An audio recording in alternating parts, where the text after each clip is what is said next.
The first explosion hit somewhere behind us, deep enough to shake the ground, close enough to remind me that the people hunting me didn't need permission anymore. They only needed a clear line of sight. Branches snapped overhead as Gabriel dragged me through the thick tangle of pines, my lungs burning from the cold night air. Somewhere above the canopy, helicopter rotors carved the sky into violent crescents of sound. Searchlights knifed through the darkness, slicing across the forest floor just inches behind us. "Keep moving, Mara," Gabriel hissed, pushing me forward. "Yes, me. Mara Linton. 34. Financial analyst. Ordinary, quiet, predictable. Or so I thought. A beam of white light swept across my back, and Gabriel yanked me down just as a bullet punched into the tree trunk above my head.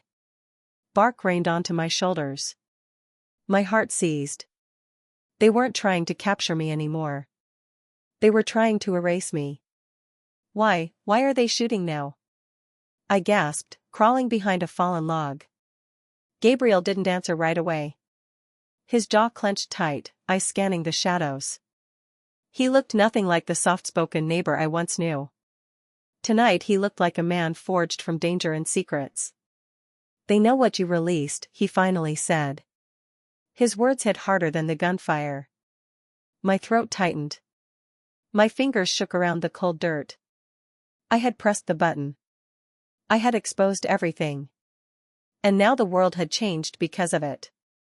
"We're not going to outrun them," I whispered.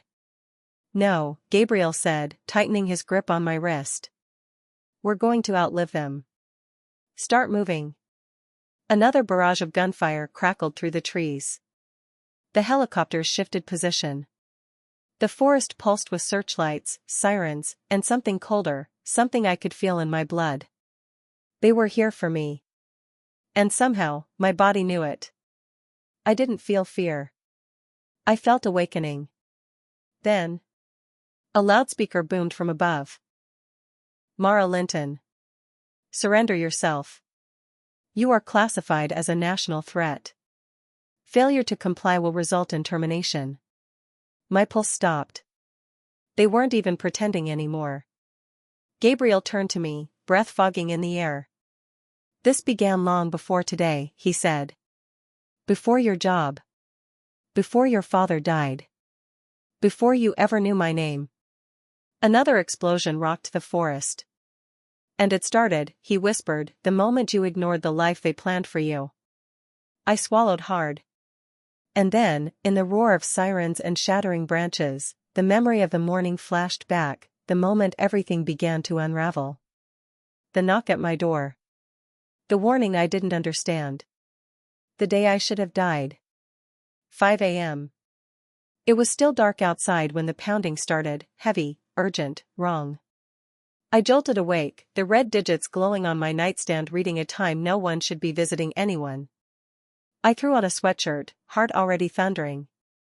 When I opened the door, my neighbor, Elias Ward, stood on my porch. His face was colorless. His breathing uneven. His eyes, usually distant and soft-spoken, were sharp and full of fear. "Don't go to work today," he said. No greeting. No explanation. Just that. "Elias, what's going on?" I whispered. He scanned the neighborhood as though expecting someone to be watching us. "I can't explain now," he said, voice low and urgent. "But you need to stay home. Promise me you won't leave the house today." "Not for anything." I stared at him. Elias had lived next door for nearly a year, polite but quiet, barely more than a nod in passing acquaintance. Seeing him like this, shaking, panicked, felt wrong. Deeply wrong. "Elias, you're scaring me. Why shouldn't I go?" He hesitated, swallowed hard, then whispered. "You'll understand by noon." Before I could ask anything else, he stepped back, still scanning the street. Then he walked away quickly without looking back. I stood frozen with my hand still on the doorknob. There is instinct. And then there is something older, deeper. A knowing in your bones. And my bones were screaming that something was coming. I tried to rationalize. Maybe he was confused. Maybe he was in trouble. Maybe this was a misunderstanding. But then there was the other part of me. The part that remembered. My father's sudden death. His unfinished warnings. His words, "It's about our family. It's time you knew." The strange car that had been watching my house. The blocked calls. My sister's whispered question during her last call from abroad. "Have you noticed anyone new around you?" None of it had been random. My name is Mara Linton, and until that morning, I thought my life was simple. Predictable. Mine. But by noon, I would understand the truth. I had never been living my life at all. I had been living inside someone else's plan. The morning dragged on like wet sand, slow, heavy, suffocating. Every noise felt sharper. Every shadow felt wrong. Every second felt borrowed. I paced the length of my living room, checking the blinds so many times I lost count. I kept expecting Elias to return, to explain, to tell me the warning was a mistake. But he didn't come. By late morning, the unease inside me twisted into something sharper, doubt mixed with dread.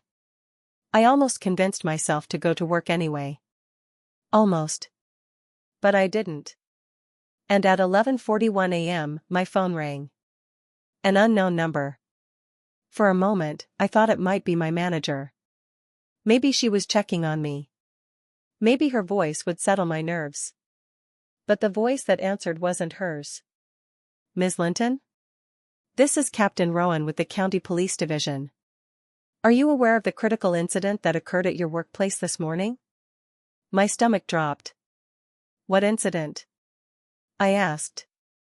His voice shifted, measured, controlled. "There was a violent event inside your office building. Several individuals were injured. We have reason to believe you were present."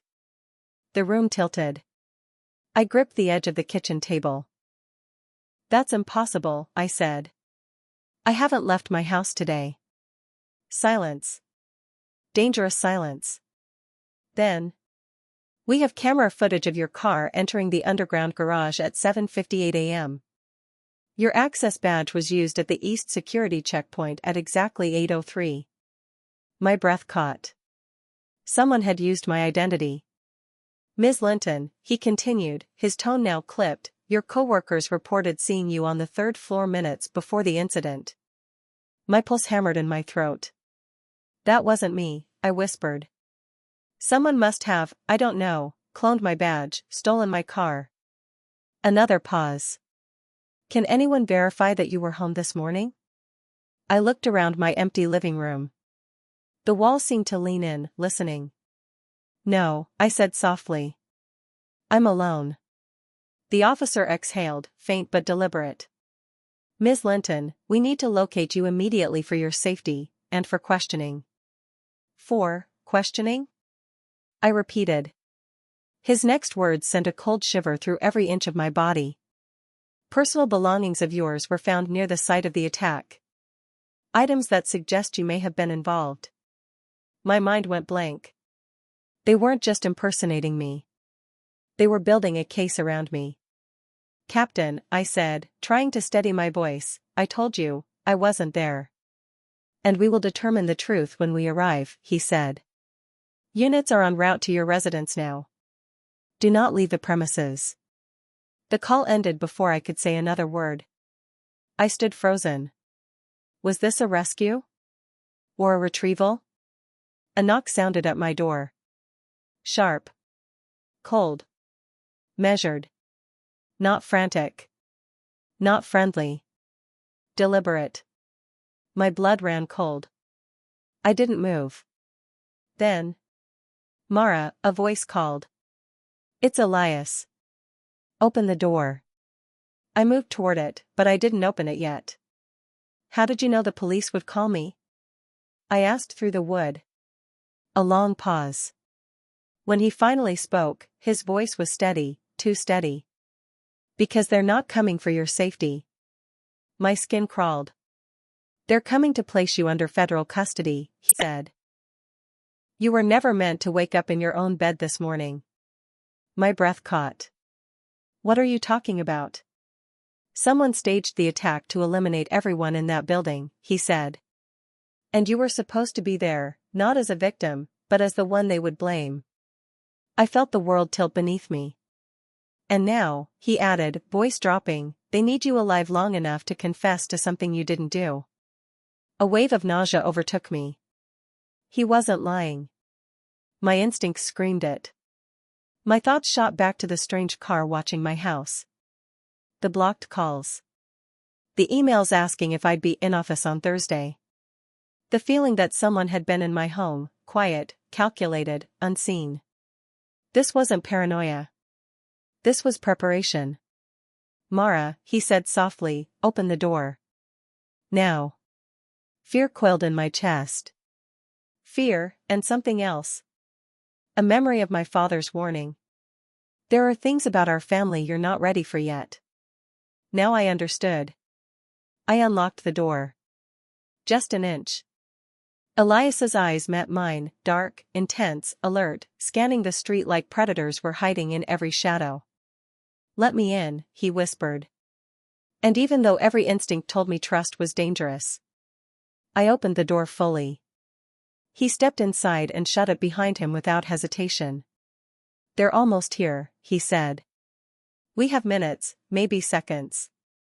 Elias, I said, voice trembling. Tell me the truth. Why me? What do they want? He didn't answer right away. Instead, he pulled down one window blind and peeked outside. His jaw tightened. Then he turned to me. Mara. I didn't move into this neighborhood by accident. My breath stilled. I was assigned to watch over you, he said.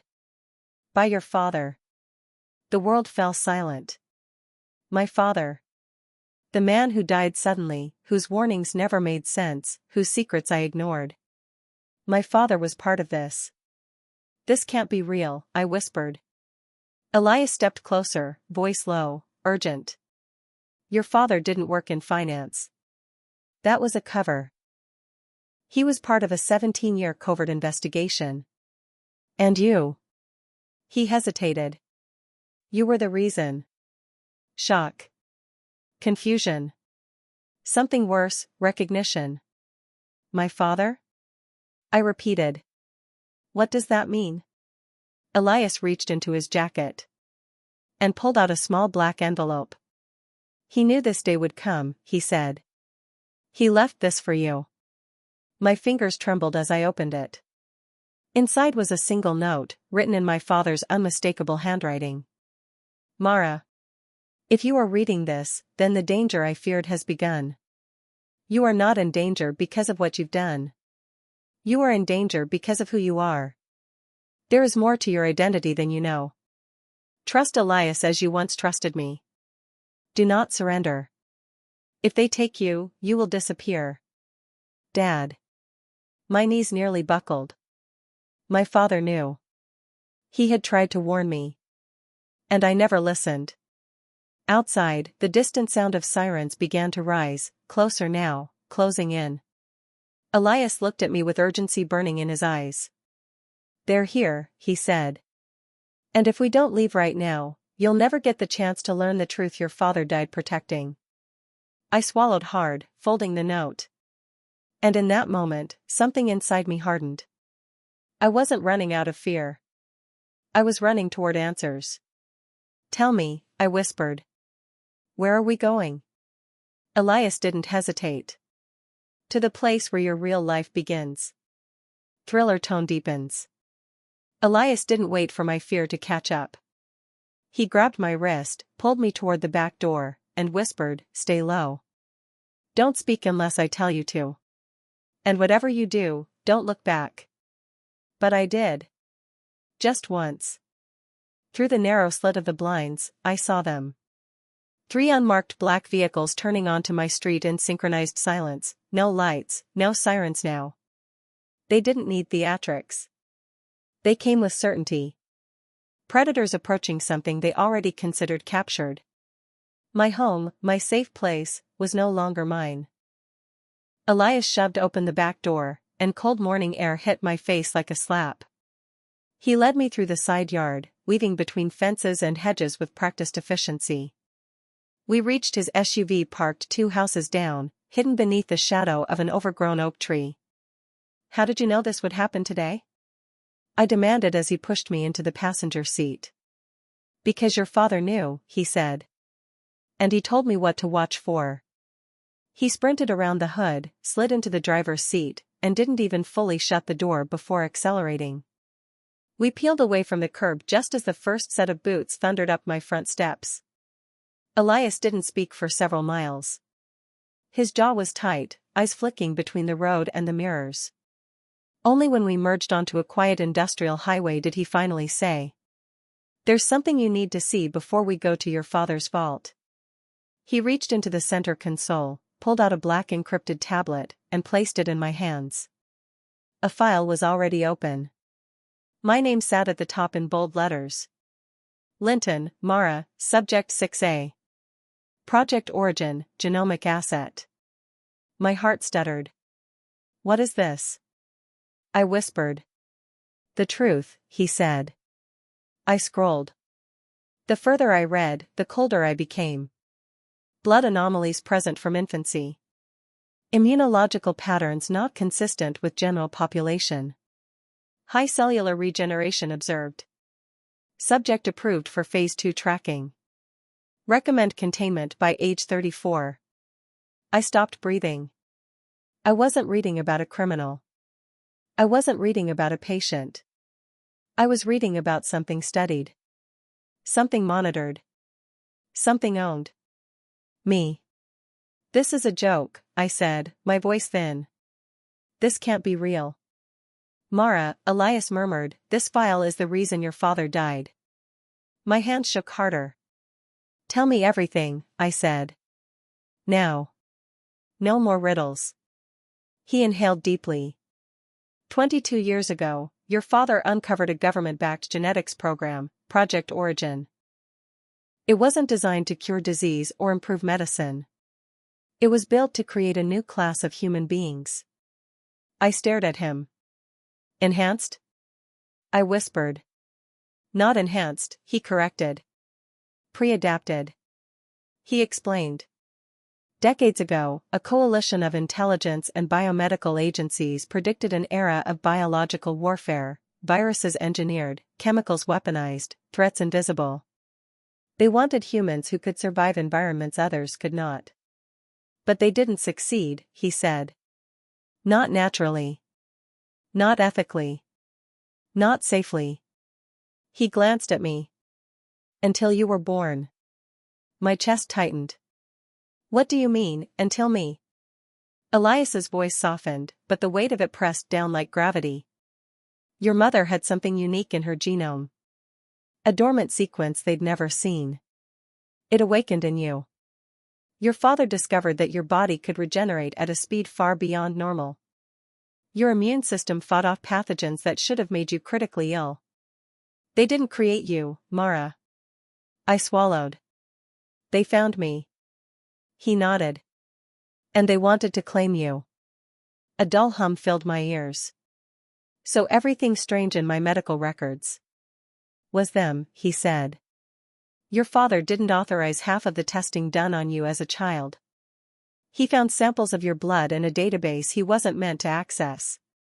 My stomach twisted. "Is that when they killed him?" Elias's eyes hardened. "Yes." We drove in silence for a long time. Cars blurred past on the opposite side of the highway, each one feeling like another version of the life I should have had, normal, mundane, unremarkable. But my life was never mine.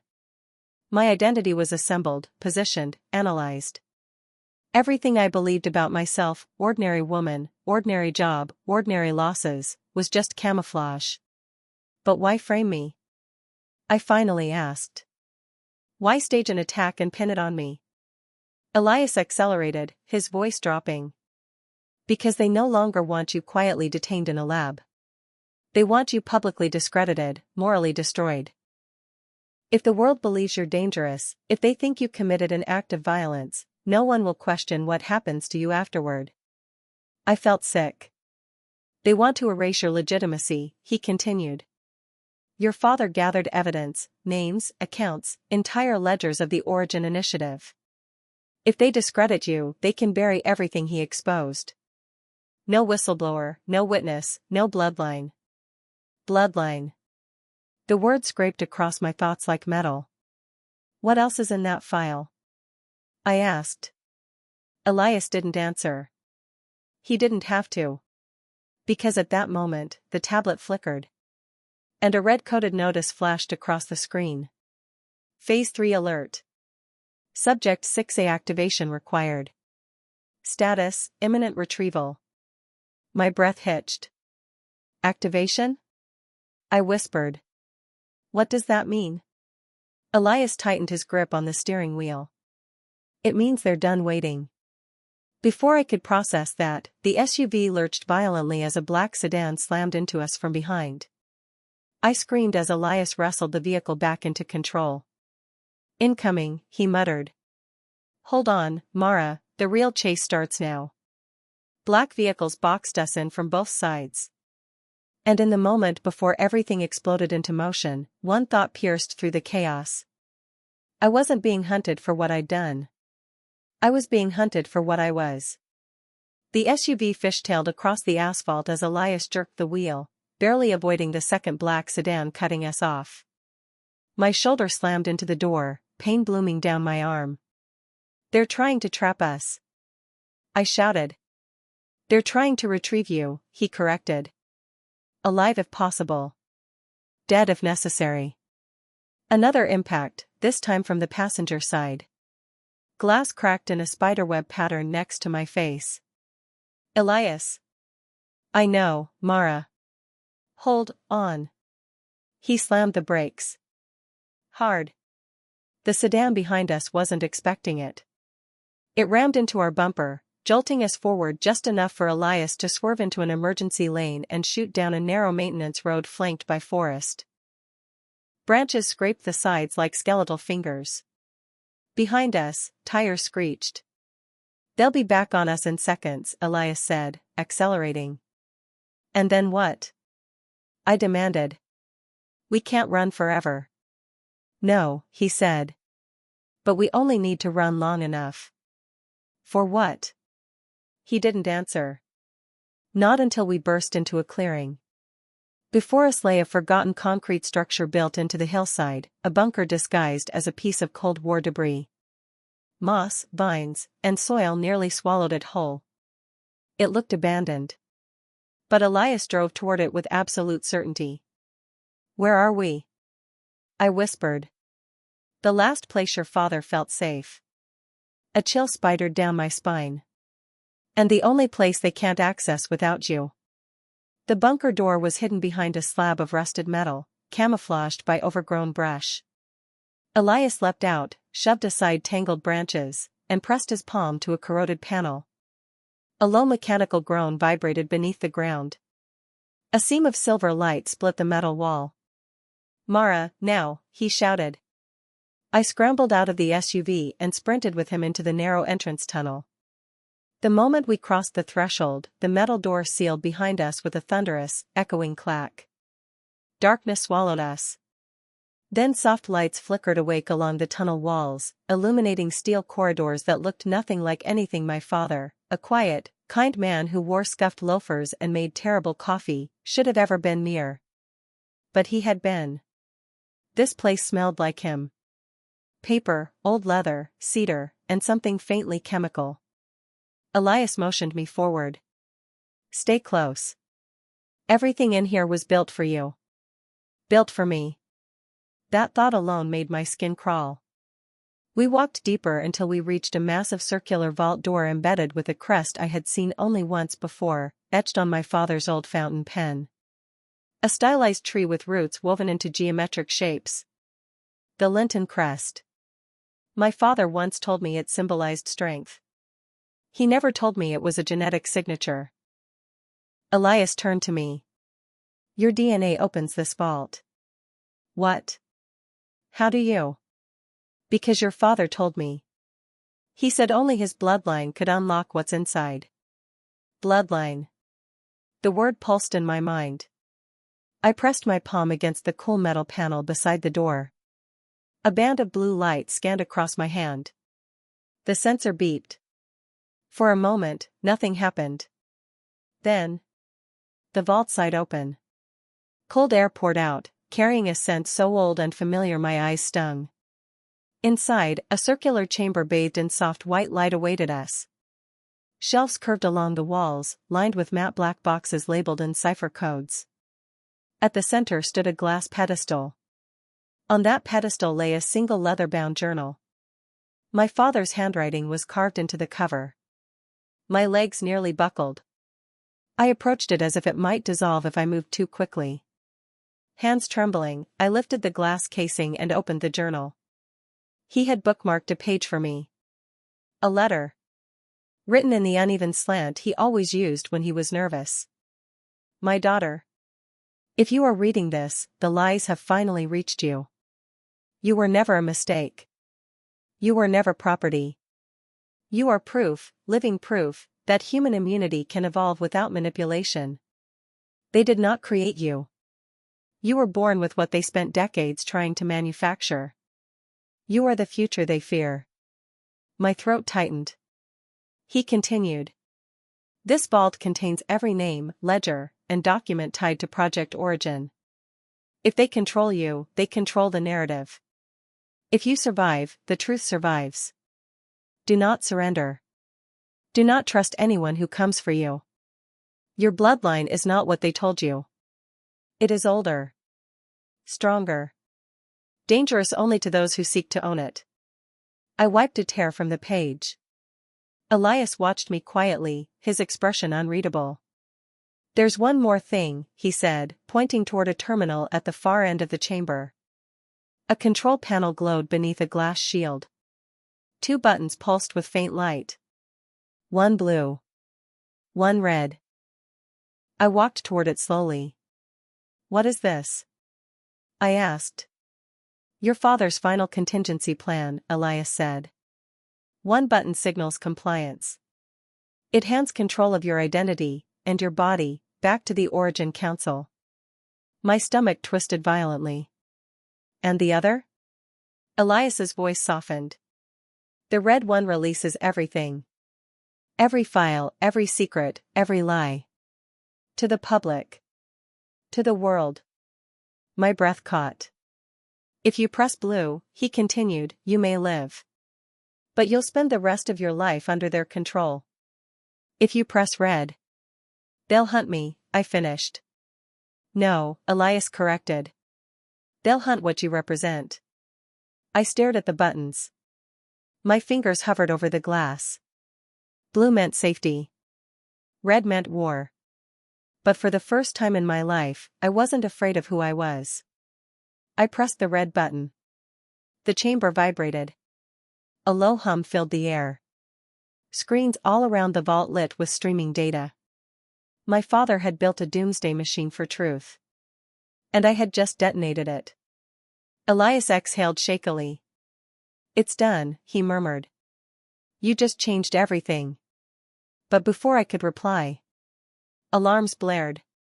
Red lights flashed. Metal shutters slammed down.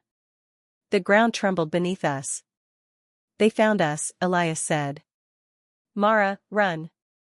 I grabbed my father's journal, shoved it into my jacket, and sprinted with him toward the emergency tunnel. The last thing I saw before we escaped into the night was the reflection of my own face in the polished metal wall. A face the world no longer owned. A face they would kill to reclaim.